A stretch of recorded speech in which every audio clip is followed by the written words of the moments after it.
Hi beautifuls, it's Tan here again today with you on this Astrology, Human Design and Gene Keys channel. And today I have a really short, quick message for you guys on the topic of attraction. Before we get started today, I want to make a quick announcement for you guys that I now have an Etsy shop. It's called PixieValleyArt. That's where I've put up all of my Gene Keys fairy art. So if you guys are interested in the Gene Keys and you like fairies and you like art, you want something for your wall, or you are just like to browse art in general, you can of course visit my Etsy shop at PixieValleyArt and see if there's anything that interests you guys there. And thank you very much for your support in advance. These art prints that I've made are also available on my website, tanastrology.com. And I will be putting up new Gene Keys fairy art every 2 weeks. So now we've got 5 of them available for you guys to just kind of browse around. If you're interested in supporting me, I would really appreciate it a lot. Coming up next, we have Gene Key 22, that's Pisces, and Gene Key 35, that's Gemini.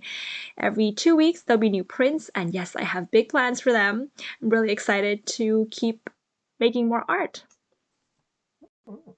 So there's a couple of ways to look for, we can say, what you're attracted to or the type of people that you're attracted to when you use your astrology natal chart, human design, or the Gene Keys.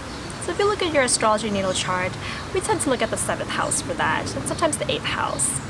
The point of your descendant, what you can actually do is you can look at the degrees of your descendant, and you can even go to the Gene Keys and Human Design Gate and find out what Gene Key and Human Design Gate that is.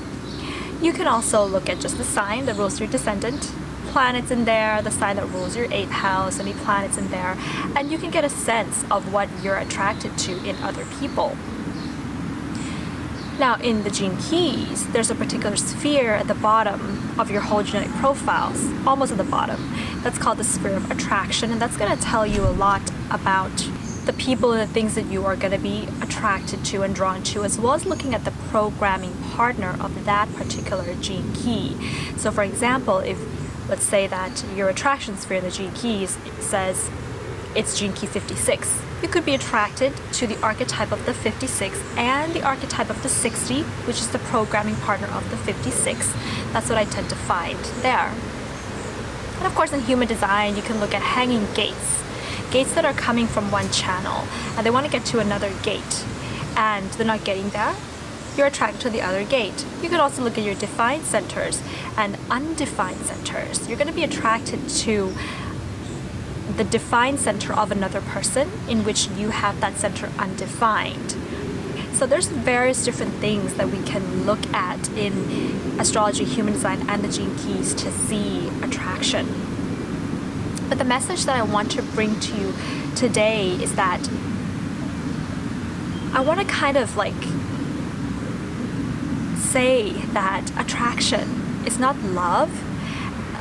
Majority of us, we somehow associate attraction with love. That because we are so attracted to another person, it is irresistible to the point of obsessiveness that we think that we must keep them, because we totally love them and they must be our soulmate and they must be our twin flame. Attraction is not love. The reason for why we are attracted to another person is because we feel like they have qualities, traits, a way of being, something within the other person, another person, that we just don't have in ourselves. That is different, that is new, that's the opposite, and they could complete us. Subconsciously, we think that our life would be much more complete, that our soul, that us, we would be much more complete if we could have or be with that other person that had something that we don't have. The 7th house, besides from it being the house that we're attracted to, is also the house of your shadow.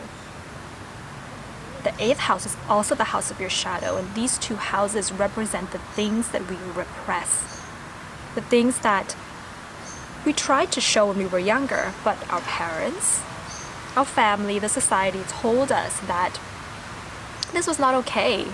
You can't be this way. So we grew up just kind of suppressing the things of our 7th and 8th houses. Same with the gene keys, and it plays out in a similar way in the gene keys as our attraction sphere being the things that we most deeply desire inside of ourselves. And that takes a lot of courage to bring out. So when we look at it from this perspective, the things that we actually desire in another and attracted to in another, we have it. Look at your natal chart. It is your natal chart. Look at the 7th house. It is your 7th house.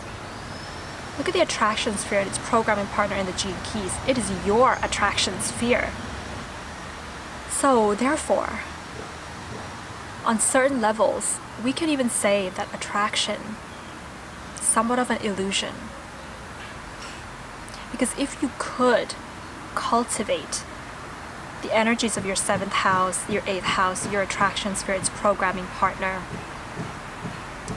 gain the wisdom of any of your open or undefined centers, any gates that's, more trying to meet a hanging gate and the other gate that's wanting to meet the hanging gate. If you embody that into your life, you wouldn't really feel a strong attraction to another anymore when the other presents those qualities and traits, because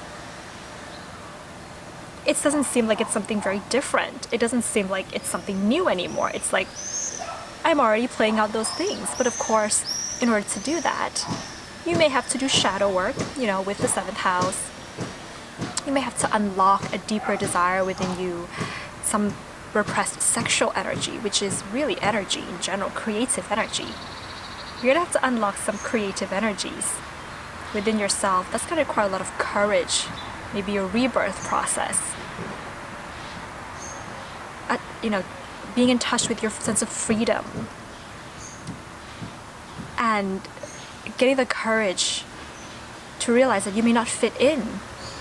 Because you remember that your parents and your family and your society told you that the things of your shadow, of your repressed self, is not going to make you fit in, so you can't do it. So there's going to be this breakthrough point of realizing that, okay, I'm going to have to stand out. I may not fit in. These are the various different things that, you may have to go through to feel more whole and feel more complete in your soul.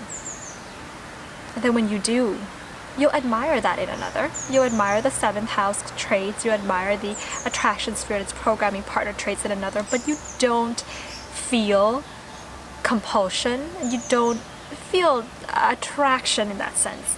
You're just now attracted to yourself.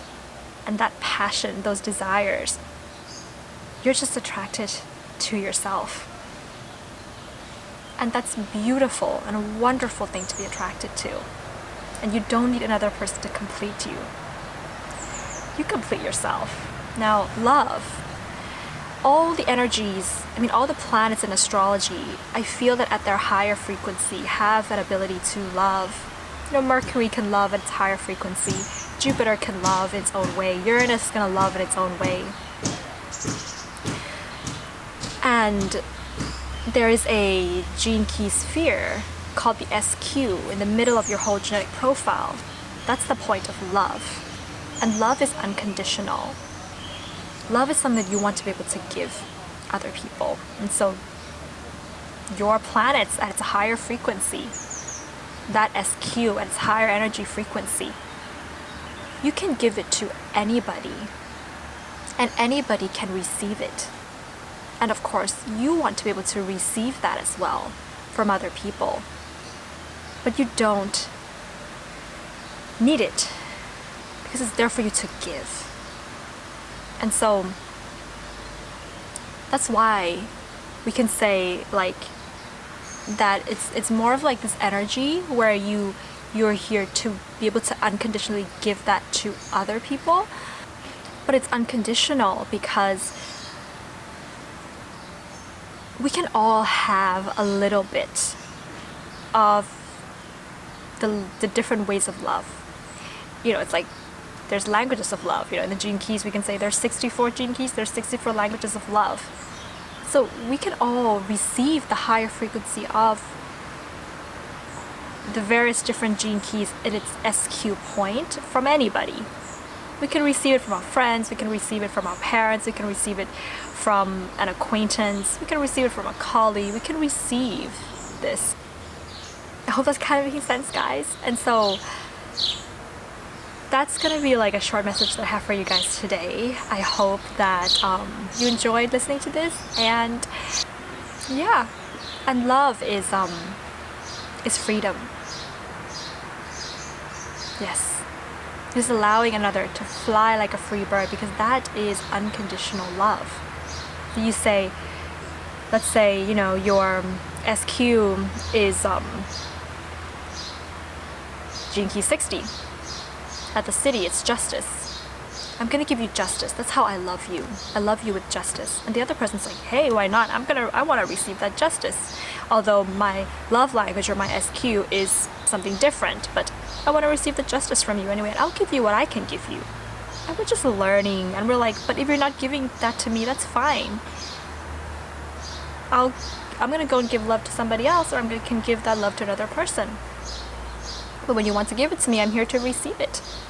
It's this no conditions, no attachments, freely giving. And they even say that the SQ sphere in the gene keys, the shadow of it, you don't really have it. Like you don't really play out that shadow. It's more of just, it doesn't exist.